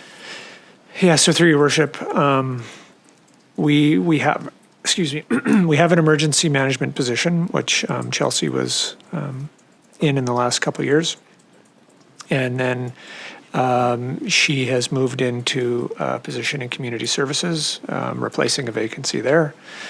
And so all we did is we moved that expense into the bucket of protective services, because that's probably, as far as reporting out where it should be detailed. So it's just a move from one side to the other. So it increased the protective services budget by the amount, but decreased the budget it was coming out of. So, but as you noted, the Emergency Management Act, which is out, and I've spoken to you a little bit about, is as we're going through it and determining what it means for us is significant and onerous, and there's a lot of work that comes with it. So there was a time that we were hopeful a couple of years ago that we could develop a program, and then once it was up and running, we'd be able to just scale back our resources on it and maintain it. We do not believe that that's actually achievable anymore, and that it's going to require a dedicated individual. And at this point, you're unsure, like, if the province is going to compensate municipalities, but I think as we get more clarification, that might be a direction that you'd want us to take, is to, to look for support, because it's adding, downloading more to us. Yeah, it's definitely a download. We're seeing, they've announced that there's $51 million worth of funding that's going to be available. I'm just guessing that it may be in a similar formula that was the Growing Communities Fund, where everybody's just going to get a portion based on, maybe a population formula or something. I don't know. I'm just speculating. So there is funding available. We don't know exactly what it looks like or how much we're going to get. And likely it'll be a one-time deal to just get up and running and away you go. But then we'll have the ongoing operational expense forevermore. Yeah. Okay. I think it's important for council to be aware of that because it's another thing that's getting put on our lap, and we don't know exactly where it's going to be, but we'll keep everybody updated. So okay. All right. For some other questions, did somebody want to make a recommendation?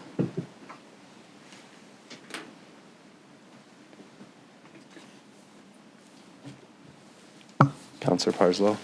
On page 8, at the last paragraph reads, the South Peace Community Multiplex budget is 4.3 million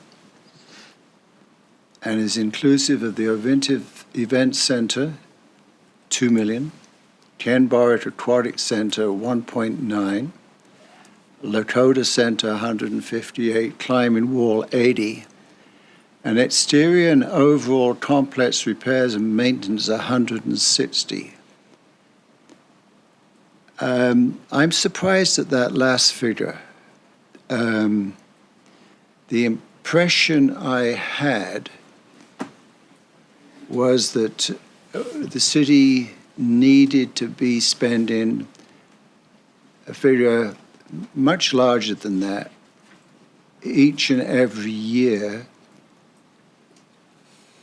And so what I'm saying, is there now a sort of a scope and sequence for the maintenance of that building, given that report that staff reference? I don't think we've ever seen the report, and I don't think we need to, that it was in the area of about 500,000. So can you set me straight about that? Well, through your worship, I'm not sure I can do that, but I can give you a little bit more information.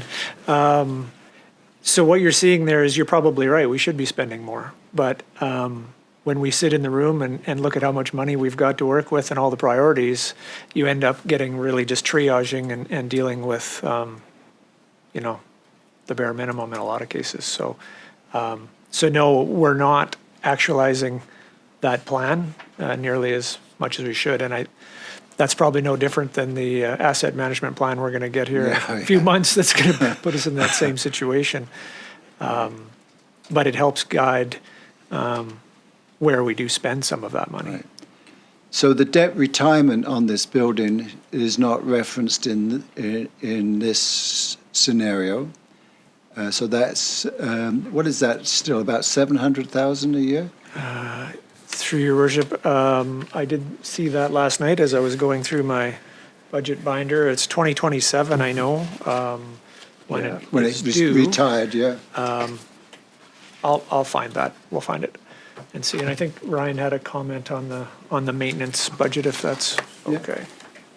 Through your worship, I think there's two sides to it for the maintenance, exterior or complex, overall complex. One is in the capital budget put forward to you. There's some capital requests for the South Peace Multiplex from a capital point of view. But this is the overall complex repairs is an operational, ongoing, annual contribution, let's say, to carry on an annual repairs maintenance outside of a capital component. So the way the approach, as I've seen it, and as it's presented, is sort of twofold: capital to do a bunch of stuff, but then an ongoing annual maintenance aspect for it. So you're right, it's probably is a bigger number, but it's been split operationally and capital. Yeah. Fine. Thank you. That makes sense to me. I Yeah. appreciate that. Whether or not it's enough, I don't know, but it's both sides. There's two sides to that equation. No, thank you. Yeah. What were you done? I was I was just thanking Ryan, yes. Oh, okay, thank you. Through your worship, just on that debt question, Yeah. on that, 2027 is the expiration date. The amount paid in 2023, the principal was, we'll call it 370,000, and the interest was 500,000. So just about 900. Thank you. All right, would somebody like to put a recommendation? There's no more discussion. Councillor McDonald? Thank you, Worship. I'd like to remove the report number 23-182 from the Chief Financial Officer regarding 2024 Draft 1 budget report be received. Further, that Council accept and approve the 2024 tax rate structure, operational plan, and capital plan included in the Draft 1 2024 financial plan. I have a second. Councillor Kemp. Thanks, Councillor McDonald. Any discussion on this? No? I will call this motion to vote.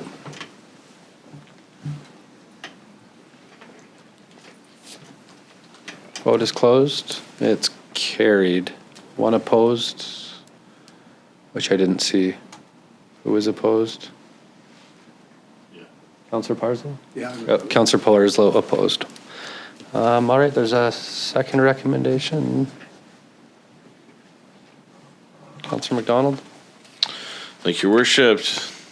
I'd like to move the council authorize the mayor to choose the date, time, and place of a public consultation based on council's availability and prior to the first 3 readings of the financial plan bylaw for the citizens of Dawson Creek to review, comment, and ask questions regarding the financial plan. I have a second. Councillor Parslow? Any discussion? Clearly, we'll put out what works for everybody, but I'm thinking I think we'll do it at an evening one. Yeah. So, okay. If there's no discussion, I'll call that motion to vote. Vote is closed, and it's carried.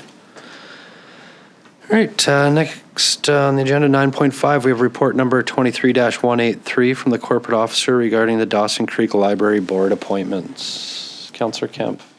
Thank you, Your Worship. I'll move the recommendation, the report number 23-183 from the corporate officer regarding Dawson Creek Municipal Library Board appointments be received. Further, the council approve the request for the library board to not reappoint Garrett Williamson for his 1-year term ending December 31st, 2023.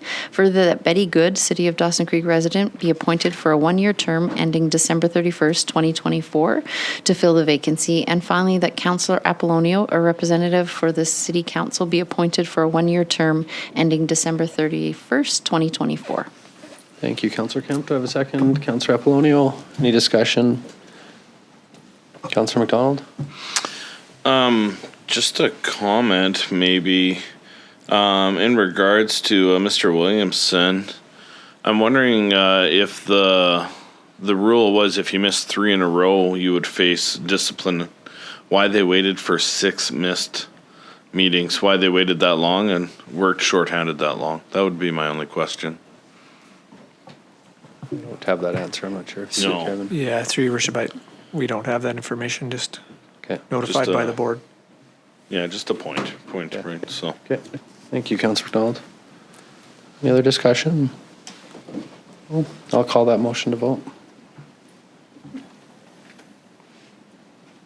It was closed and it's carried.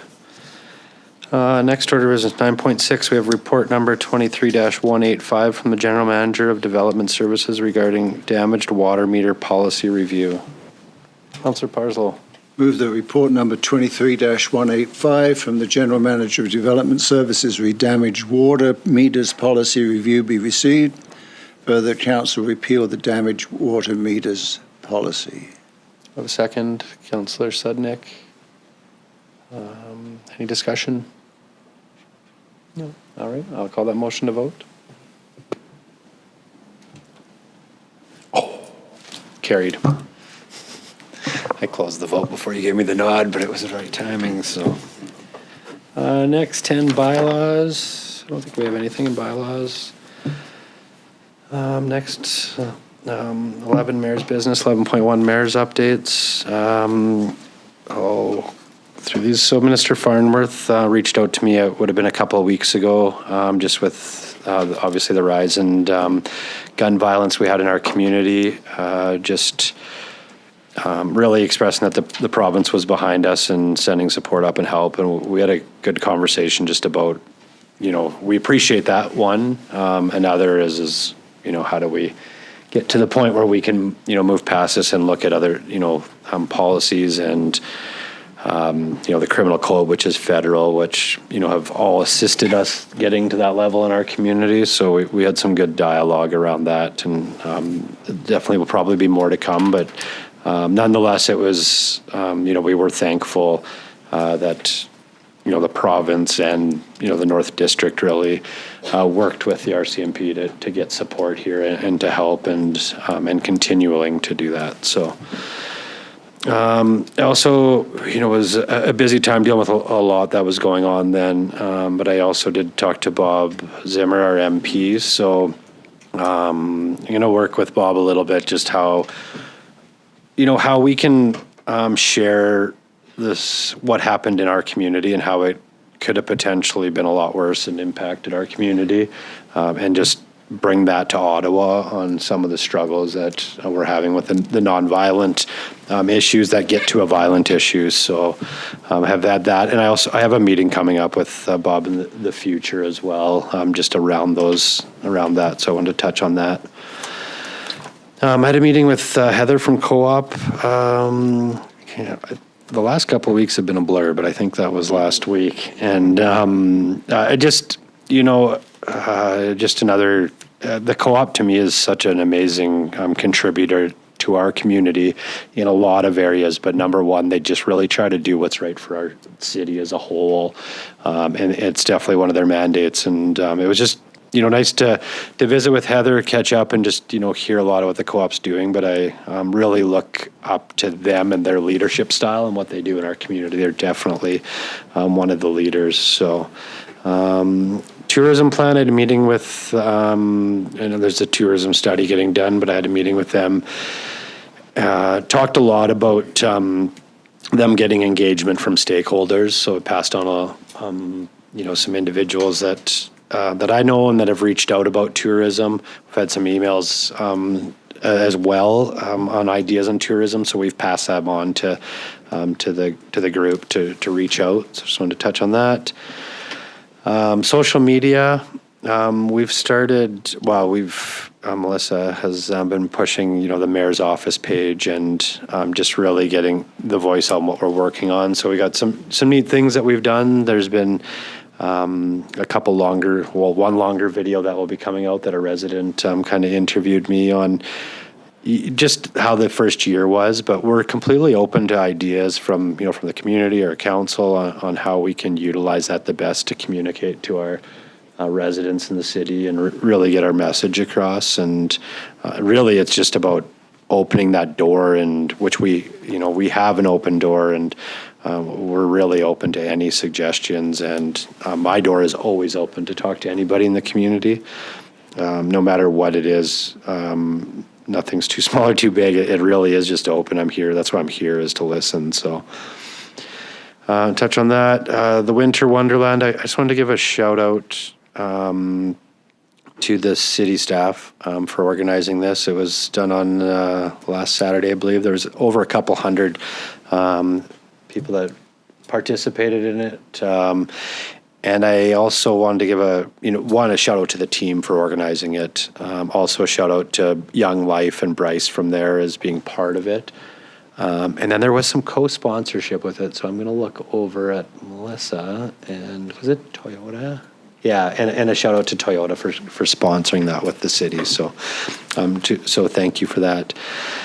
Also, that same Saturday was the Tissaquah Heritage Society dinner in the PBR at the event center. So, another absolutely amazing event. There was folks from all over the region, chiefs from the First Nations, Got to meet the lady that runs the Heritage Society, and just an amazing person, and just really an amazing facility what they have, and to learn more about it was wonderful. The whole event was great, just the networking, and then followed was the PBR rodeo, which was, another shout out to those organizers that do that. I know they put a lot of effort into that, and it's, just another event that brings people to our community, brings our community together, and was very well attended, and from what I could see was executed extremely well, and everybody really enjoyed it. So a thank you to everybody. So attended a Dawson Creek Kodiaks game that was co-sponsored by the Northern Lights College Student Council. I think that was last couple Sundays ago. So I just wanted to give a shout out to them too. It was, it was amazing to see. It was the Dawson Creek Kodiaks won the game, but it was definitely, it was good hockey, and they're definitely coming together as a team. But also a shout out to the Northern Lights College, because I believe they're another huge leader in our community, and what they do is just amazing for our community. And every time I meet with their leadership team, you can tell there's more than just education. It's really about being part of our community, and they really put that front, and it shows. So, and just a side note for the college, I just wanted to give a quick shout out.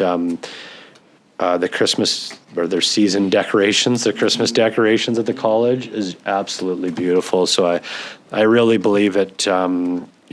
It just speaks volume to what they're about. But their lot just it definitely adds to the beautification of our community, as long with all the residents that have decorated as well, and the city hall lot. But I also noticed the NAR Park lot the other day too, so that looks amazing. So thank you to the city team as well.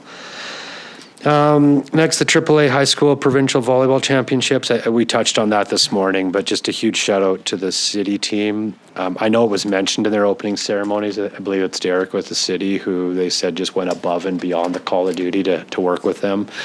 So a shout out to the whole city team. School District 59.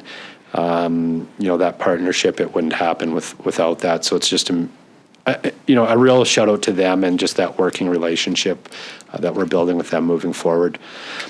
And then I touched this morning about the volunteers, but I was blown away that 130 of the volunteers did not have students that were participating. So just a huge shout out to them as well, because that's our community, in a nutshell, right? We come together to help in all times. So I just really wanted to recognize that, and then most importantly to those athletes, just to see how much excitement there was in those young athletes, and the excitement and the inspiration they have. It was just amazing. I didn't get to be down there as much as I wanted to, but I definitely watched some. And, there was even some retired people that I sat with the one time I was there that were very heavily involved in the school district. And so to see them, like how inspired they were that this was in Dawson Creek, it just touched me. So just a thank you to everybody. And I mean, it's easy to say what that does for our community, but just it was amazing to see. Youth Expo project, there was a bit of a meeting that was a couple weeks ago. So this is part of the youth roundtable. We have another one this week. So it's just kind of progressing along. I think the vision is to kind of have some kind of youth expo put together in the community. So it's at the very beginning stages. So I just wanted to touch that there's been some follow-up meetings with that, and a thank you to the individuals that come and on their own time to sit on this council on this round table to push us forward. But also there's some significant passion from a couple of the city staff individuals as well that are helping drive this. So a thank you to them. I also attended the South Peace Crime Prevention Annual Volunteers Dinner. This was, sometime in the last couple of weeks on a Saturday. I believe it was a Saturday. But the first time I attended it, but it was another thing. There was probably, I would say, 80 people there. Councillor Kempf and Councillor McDonald were also there as well. But, just to see, I know that they have a couple hundred volunteers, but just to see what was in that room of, I would say, 80 volunteers that are just trying to do what's right and help in any area they can. I talked to quite a few of them, and they were just, they're like, really, they want to be utilized as much as they possibly can to assist our RCMP, and that's all they're there for. So it was really just, amazing to see it. Just a huge thank you to them, and their board, the volunteers, and it was just nice to catch up. There was a lot of people I haven't seen in a lot of years, so it was nice just to catch up. But just wanted to really recognize them, and a huge thank you, and we definitely appreciate what they're doing. So. And then the last one I got on here is a seniors Christmas tea that the public library held. I don't remember the day. It was a Thursday, I believe. But it was just amazing. I got to go hang out there. Judy McGowan was there singing some Christmas carols. She generously offered me to come up and sing and said that I had a really good voice back in the day when I was in elementary. And I reminded her that I lost that voice, or I don't remember those times. So I declined her invitation. But anyways, I got to hang out with them for a couple hours, listen to Judy and everybody sing along, but also have some tea and snacks with the seniors. So it was just really nice to see. The senior community to me is a very important part. I think they've done a lot to lay down our foundation and who we are today, and we need to respect that. And so just to be able to be part of that, I think there was probably 30 or 40, maybe more actually. But it was just nice to visit with them, and it was just a really nice thing. So I just wanted to say, thank you to all the seniors, and also the library for hosting this, and Judy actually for volunteering her time to go sing. And she has an amazing voice. So I think she was mistaken when she remembers my voice being amazing. But so that's all the updates I have. I don't know if there's any questions on any of that. No?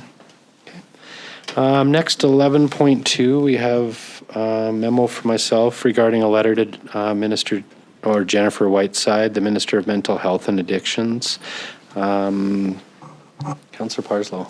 Move that Mayor and Council send a letter, as attached, to the Minister of Mental Health and Addictions, Jennifer Whiteside, requesting an update on provincial government actions and the next steps to face mental health and addictions, particularly in the Peace region. Thank you, Councillor Parslow. Second, Councillor McDonald. Any discussion? So I've said as attached, as I thought the letter didn't need any of my editing. Okay. Oh, wow.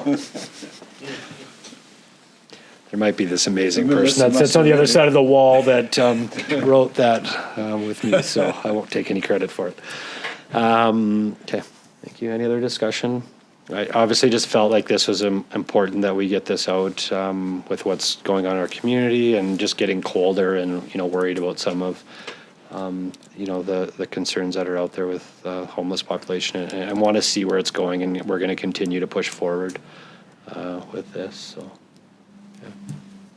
All right. If there's no other discussion, I'll call this motion to vote.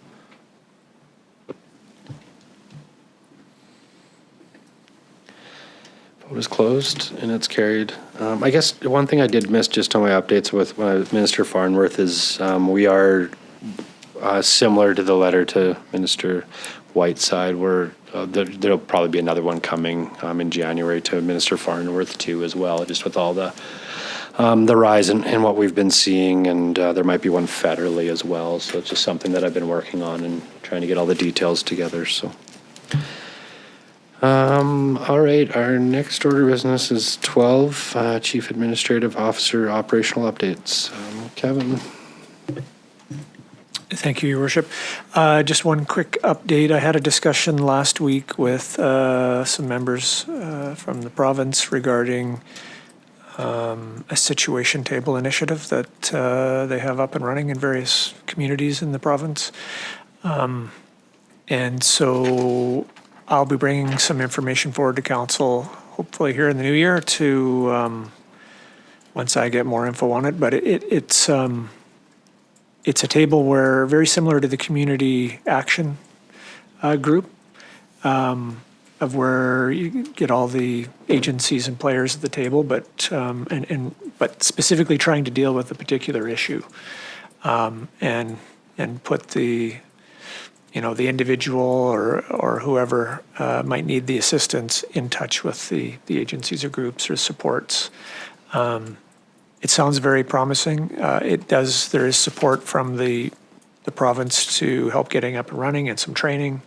It's funded, and some ongoing supports. So it sounds like something that we could use. And talking with my counterpart in Fort St. John, they're using it and they've had success with it. So anyways, we'll stay tuned and I'll have something hopefully in January for you to look at. Perfect. Thanks, Kevin. All right, any other questions? No? 13 diary, anything from the diary? 14 consent calendar, does anyone would like to lift anything from the consent calendar? I would like to lift the letter from Dan Ashton, MLA for Penticton, and BC United Official Opposition Shadow Minister for Municipal Affairs regarding the Bill 45. So I just need a motion to lift, is that what we need, Tab? Yeah, so I'll make a motion to lift this letter. Have a second? Yeah. Councillor McDonald, and kind of new for me, Tab. Do I call this to vote first? Okay. All right, I'll call that to vote. Vote closed, and it's carried. So then can I now discuss, or do I need a motion? So I just felt this one, just with this bill that's getting implemented, that it, like as it says in this letter, I think we should potentially have some discussion around it and what this could mean to our community and the province as a whole. But there's some concerning things in here that could be putting some more weight on municipalities.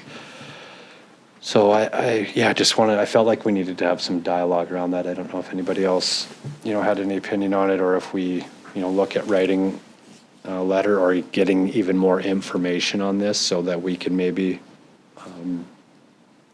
we could talk to our MLA and I'll apologize a bit about it because I do know a little bit about this, what's going on, but I don't have a lot of education in it. So, Councillor McDonald?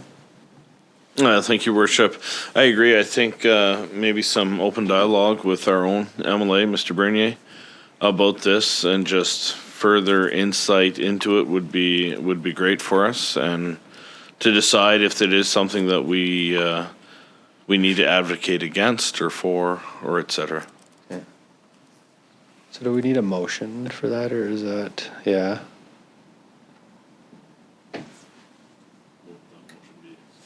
We could motion for one of us to have some dialogue with, I guess. Thank you, Worship. I'd like to make a motion to have your Worship and possibly a councillor and our CAO to reach out to MLA Bernier in regards to Bill 45. Bill 45, sorry, thank you, for further discussion and information. Okay. Have a second? Councillor Sudnick. Thank you. Any discussion on that? Okay, I will call that motion to vote.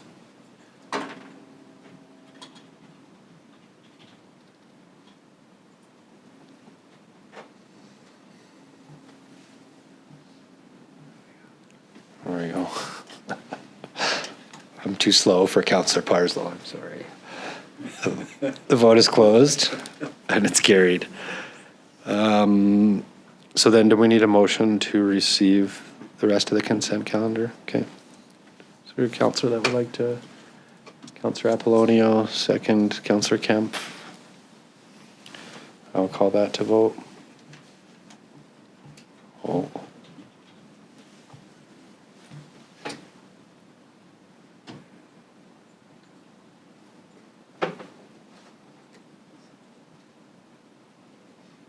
Did I do something, Tab? It kind of ended and I didn't push anything. Oh, do we need to vote again? Okay, I will call that motion to vote. You're welcome. Okay, the vote is closed. It's carried.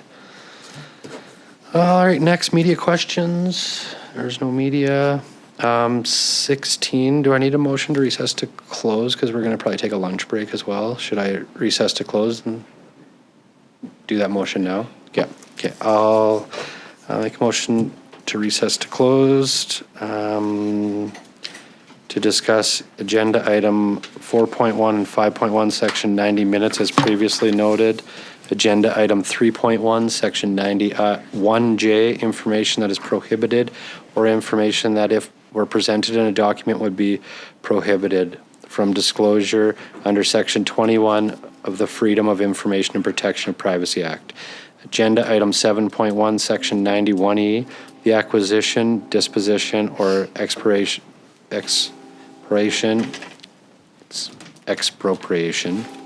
of land or improvements. Thank you. And agenda items 8.1, section 91C, labor relations or other employee relations. Councillor Kemp, second. Councillor McDonald, all in favor, or I will call that to vote. Councillor Parcel.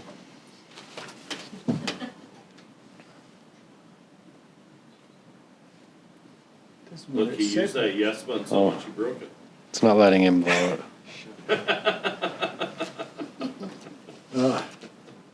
There we go. Vote is closed and it's carried. All right. So everyone.